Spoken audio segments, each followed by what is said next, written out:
30 days. 30 days is all it takes. 30 days to revolutionize your life. I'm here to share with you that it can happen. In 5 short years, I turned it all around. It was commitment. It was passion. 3 things you can do to change your life. If you know how my life started out. I was an overweight man living in a 1-room apartment. I'd reached my rock bottom. I turned it around. I am a living testament. 65 pounds thinner. I feel great. Juice by Tappy. Juice by Tappy.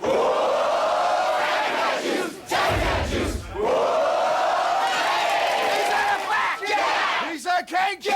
Bada bing! Thanks for the tip. Thank you. 3 things is all I did to change my life. 3 things. Month of Fury! 30 days! No whipping! No refined sugar! That's 2 things that we talked about. Number 3? Oh, number 3. This drives most people crazy. You're not gonna like it. This is easy so far. If you can give this up for 30 days, it will.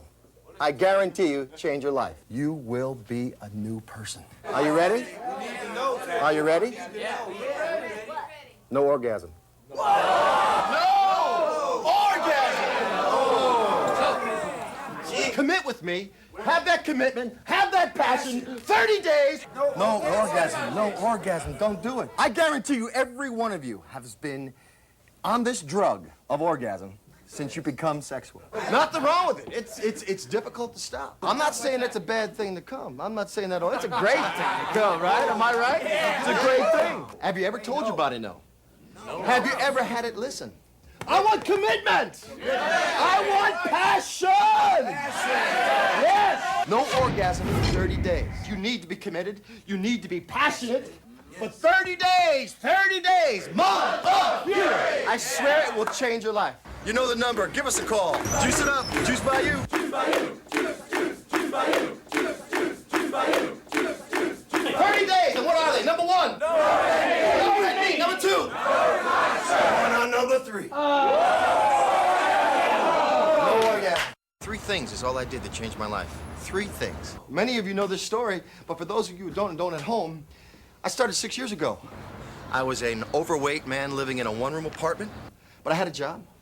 I had a good job. I worked 55, 60 hours a week. That's 6 shifts, 13 hours a day. I worked that hard and that long for Jerry's Supermarket. I fronted the milk. You know what that is? Fronting the milk. That's when someone reaches in and takes the milk out. I was the guy who reached in after them and fronted the milk right to the front of the rack. Someone takes their gallon of milk, you front the milk. Now, Jerry's Supermarket was a wonderful place to work. Now, for a man who's 65 pounds overweight, that's a pretty good job, right? You're around food all the time.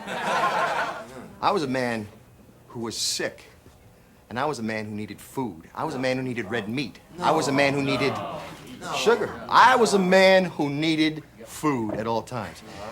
I was depressed. I mean, I was down and out. I was a man who was 65 pounds overweight. I did this action. This was very appeasing. It nurtured me. It nurtured my spiraling brain that felt I was a loser, that felt I was lost. I did this all day long. So I had a good job. I worked there all the time. But I found myself stealing meat. I found myself stealing my donuts, my bundt cakes, all that stuff. It was great. But I tell you what, I got caught. There I was in the store, mid-food and mouth. Can you imagine how low I was when he said, out the door? I left Jerry's for good. I had a little shame going on, but I'll tell you what, I still had my apartment. Until 5 days later. The rent came and I went, what am I gonna do now? Didn't have the money. I didn't have the money. I didn't have the will even to pay it. I said, the hell with it. I'll live in my car. 1979 Nissan. I lived in that car for too many days. Too many days. I want to tell you, everything I owned was in that car. Everything I owned, and I'll tell you, I was in the depths of depression. There was no way to live. I was an obese man living with all my possessions packed, crammed into my little Nissan. I sat in this car, 5, 6 days going by. I didn't have the gas to drive it anymore. I didn't have the money. I'd reached my rock bottom. I had nothing. I had no reason to live. I had no purpose in life. I had no confidence left. I had no drive. I got out of the car. I walked to the park. I saw a world ahead of me. I saw the Manhattan Island, the Big Apple. And I said to myself, you're never going to get there. You're a fat, unhappy, pushing obese man. You're sick. I was depressed. I was down, and I considered it. I was suicidal. I wanted to end my life. And I sat on that bench, and I just let it pour out of me until a little girl walked up to me. She said, "Mister, please don't cry." I hadn't even realized I was crying. That little girl saved me. That little girl came up to me and said, "Mister, please don't cry." And she walked away, and in her eyes, for that brief instant, I saw everything to live for. In her eyes was all the hope and all the dreams and all the passion and everything I was missing. I was missing everything. I stopped right there. For 30 days, I changed my life so simply. And so I said, for 30 days, I'm going to eat right. I am going to pick up my spirits. And I am going to try. I am not going to give up. And I'll tell you what happened. 30 days, I lost 5 pounds. That's not much, granted, that is not much. But that 5 pounds started to make me feel a little bit better. I turned it around. I started feeling really pretty good, actually. I'd look in the mirror and I was 5 pounds thinner.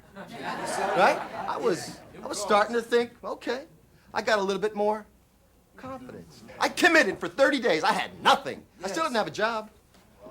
But I found hope. And in that hope, I found a way to make it.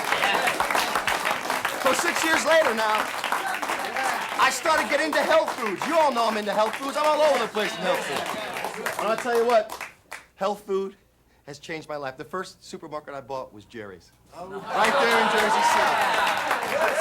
I swear to God. When I turned my life around those 6 years ago, I realized one thing. There's no turning back. Please don't turn back. No. Please be committed. Please keep that passion for life growing. Because I'm living proof that it works. I